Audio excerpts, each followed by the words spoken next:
Good evening friends. Unique girl मामी आपन को हृदय स्वागत जनाऊँगी से मोटिवेशनल स्टोरी को। चलतु आज आपण सहित मुझे गोटे अलौकिक स्टोरी शेयर करी। यहाँ भी स्टोरी नुह गोटे अनुभूतिर कथा।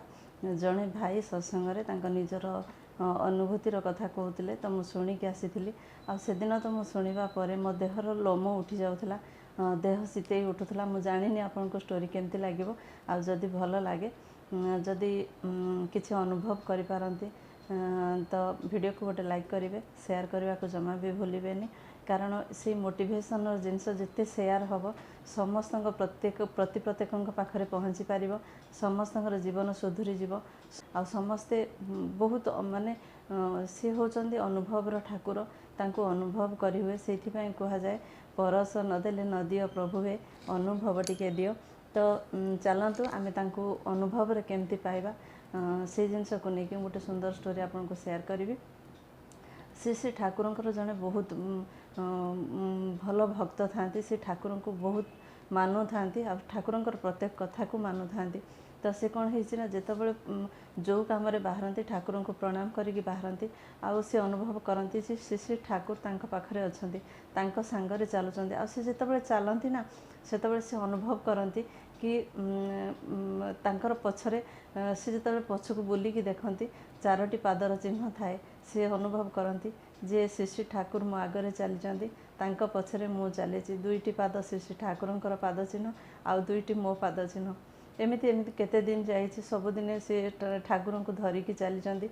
समय आसी किसी खराब समय पड़ी सेतबले से कौन करिसेंती बहुत भांगी पड़ते दुखरे, आखिर धार धार लुह बही जाऊँगी। से कौन करेंगे तांको किसी बुद्धि देखा जाऊनी। सेतबले से कौन करिसेंती ना सेतबले से जुआड़े भी जाउछंती आ ठाकुरंकर पाद चिन्ह देखा पाऊना, केवल दुईटी पाद चिन्ह।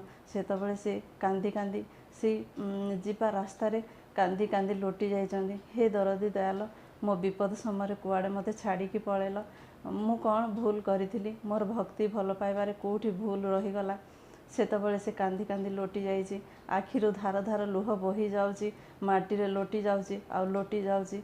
सेतबले जेतबले आखि बंद करिकी से कांदी व्याकुल होई उठिछि, सेतबले श्री श्री ठाकुर पछपट आसी ठिया हो जाइछंती आ कहउछंती अरे काहेकि तू कांदुचु, काहेकि कांदुचु कहिकी ताकू कोलाग्रत करिछंती एवं भाव विह्वल हो पड़ती।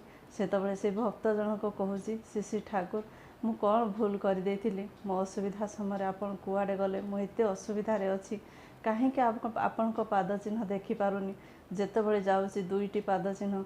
सेतबले श्री श्री ठाकुर कहउचंती अरे पागल, तू केमती भाभी पारिलु, मो हाथ धरिकी चलुथिबा लोक मोठू केमती अलगा हो पारिबो, मु केमती तते एका छाड़ी दे पारिबी। आ जो पाद चिन्ह कथा कहूँ ना, से पाद चिन्ह दुईटी तोर नुह।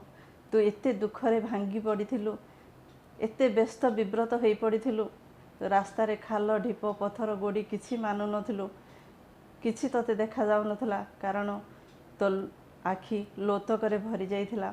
सेतबले मु भाबिली काले कोठी झुंटी पड़िबु, काले कोठी पड़ी कि खंडिया हो जीवु, काले तोर किछि असुविधा हो जीवो, तोर पादरु रक्त बहिबो, सेइथिपई मु तते कांधरे बहिकी चलुथिली। आ जो पाद चिन्ह दुईटी तू देखुछु ना, से पाद चिन्ह दुईटी तोर नथिला रे, मोर थिला। तते केबे ना छाड़ी पारिछि ना छाड़ी पारिबो। एई होउची भक्त आ भगवान भल पाइबा, आ भक्त आ भगवान भितर अनुभवर मिलन। से होचंदी अनुभवर ठाकुर, तांको अनुभव करी हुए आ भक्ति बलरे तांको बांधिकी रखी हुए। श्री ठाकुर कहले जदि मते भल पाइबा को चाहूँ ताहले मते अहम भाव नहीं केबे परीक्षा करने को गले तू मते केबे भी पाइबुनी। तेणु भल पाइबार नहीं आसिले, भल हृदय नहीं आसिले, सरल मन नहीं आसिले, अनुभव करिपारिले तो अनुभव भितरे प्रति क्षेत्र रे, प्रति मुहूर्त रे, प्रति समय रे मु तो पाखरे अच्छी, पाखरे रहिबी, आउ आगरे पाखरे सांगरे चलिबी। जय गुरु।